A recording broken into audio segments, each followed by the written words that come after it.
அனைவருக்கும் வணக்கம். விண்வெளியில் நடக்கும் அற்புதங்களில் சந்திர கிரகணம் எப்போதுமே ஒரு தனித்துவமான நிகழ்வு. முழு நிலவை வானத்தில் பார்க்கும்போதே ஒருவித பரவசம் ஏற்படும். அப்படிப்பட்ட நிலவு திடீரென மாயமாகி சிவப்பு நிறமாக மாறினால் எப்படி இருக்கும்? சும்மா ஒரு கற்பனை இல்லைங்க, இது நிஜம். இன்னைக்கு சந்திர கிரகணம் பற்றிய 5 அசத்தலான உண்மைகளை பத்தி தான் நாம பார்க்க போறோம். முதலில் ரெட் மூன் அல்லது இரத்த நிலவு. ஒரு டோட்டல் லூனர் எக்லிப்ஸின் போது நிலா ஏன் சிவப்பு நிறமாக மாறுகிறது தெரியுமா? இது ஒரு அற்புதம்ங்க. பூமியின் எர்த் அட்மாஸ்பியர் வழியாக சூரிய ஒளி நிலவின் மீது பாயும்போது குறைந்த அலைநீளம் கொண்ட நீல நிற ஒளிக்கதிர்கள் சிதறி போகும். ஆனால் சிவப்பு மற்றும் ஆரஞ்சு போன்ற நீண்ட அலைநீள ஒளிக்கதிர்கள் எளிதில் சிதறாமல் எர்த் அட்மாஸ்பியருக்குள் நுழைந்து நிலவின் மீது பட்டு தெரிக்கிறது. இதனால்தான் நிலா நமக்கு சிவப்பாக தெரிகிறது, பார்ப்பதற்கு ஒரு மர்மமான தோற்றத்தை தரும். அடுத்து இரண்டாவது உண்மை.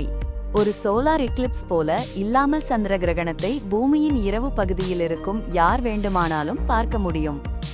அதாவது வானம் தெளிவாக இருந்தால் போதும், உலகின் ஒரு பெரிய பகுதிக்கு இது கண்ணுக்கு விருந்தாக அமையும். இது உலகின் இரவு நேரத்தில் இருக்கும் எந்த பகுதியிலிருந்தும் பார்க்க முடியும்.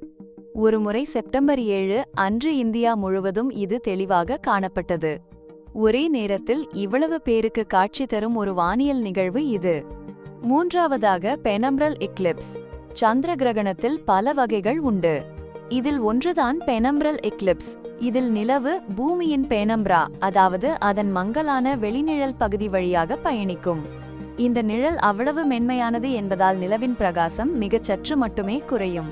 சில சமயங்களில் இது நிகழ்கிறது என்பதே நம்மில் பலருக்கு தெரியாது. அவ்வளவு நுட்பமான ஒரு மாற்றம். நான்காவதாக பார்ஷல் லூனர் எக்லிப்ஸ்.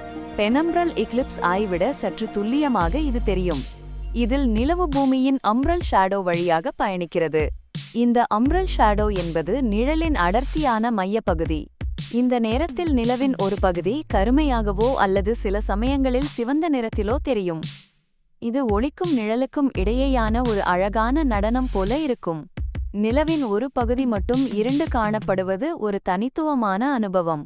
கடைசியாக ஐந்தாவது மற்றும் மிக முக்கியமான உண்மை.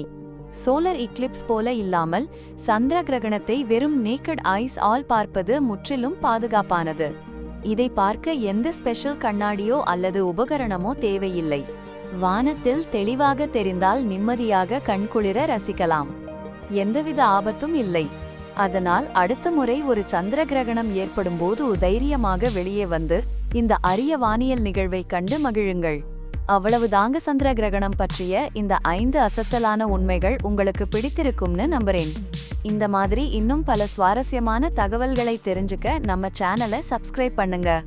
அடுத்த வீடியோவில் சந்திப்போம். நன்றி.